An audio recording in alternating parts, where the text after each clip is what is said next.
क्या आप जानते हैं कि याजूज माजूज कौन है और किसके नस्ल में से है? अगर नहीं तो चलिए हम आपको बताते हैं। याजूज माजूज हजरत नूह अलैहिस्सलाम के बेटे याफिस की औलादें हैं। इनकी तादाद का कोई अंदाजा नहीं है। मखलूकात में इन्हें फरिश्तों के बाद इन्हीं को कसरत दी गई है। इनमें से कोई भी ऐसा नहीं है जिसकी 1000 से कम औलादें हों। याजूज माजूज 3 किस्म के हैं। एक की लंबाई ताड़ के पेड़ जितनी है, दूसरे की लंबाई और चौड़ाई बराबर है, और तीसरे अपना एक कान बिछाते हैं और ओढ़ कर सोते हैं। ये नूह अलैहिस्सलाम के ज़माने में दुनिया के आखिर में उस जगह पैदा हुए जहाँ सबसे पहले सूरज निकला था।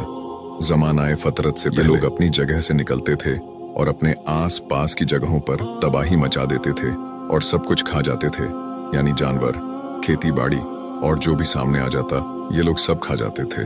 वहाँ के लोग इनसे परेशान हो चुके थे। हजरत जुल्करनैन जब उस जगह से गुजरे तो उन्हें इस वाक्य की खबर हुई। वहाँ के लोगों ने उनसे अर्ज किया कि याजूज माजूज से हमें बचाइए।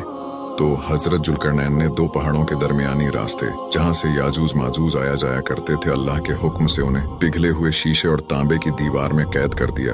तब से लेकर अब तक वो रोज दीवार को चाटते हैं, लेकिन जैसे ही दीवार थोड़ी टूटनी रह जाती है तो ये थक जाते हैं और कहते हैं कि कल कर लेंगे, लेकिन दूसरे दिन ये दीवार फिर जैसी थी वैसी ही हो जाती है।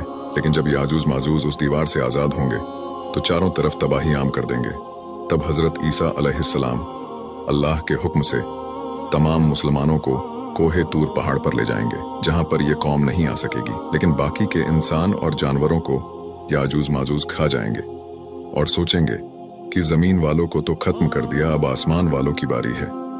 ये सोचकर ये आसमान की तरफ तीर चलाएंगे।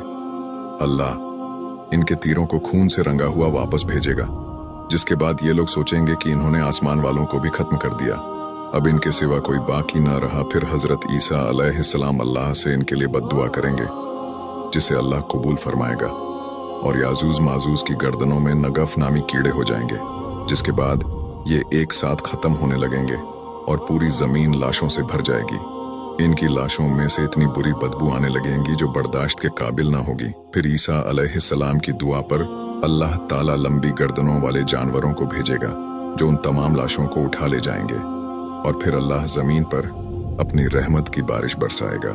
याजूज माजूज का आना कयामत की सबसे बड़ी निशानियों में से है, और ये दज्जाल के बाद दुनिया में आएंगे जो जमीन पर बहुत ज्यादा तबाही मचाएंगे।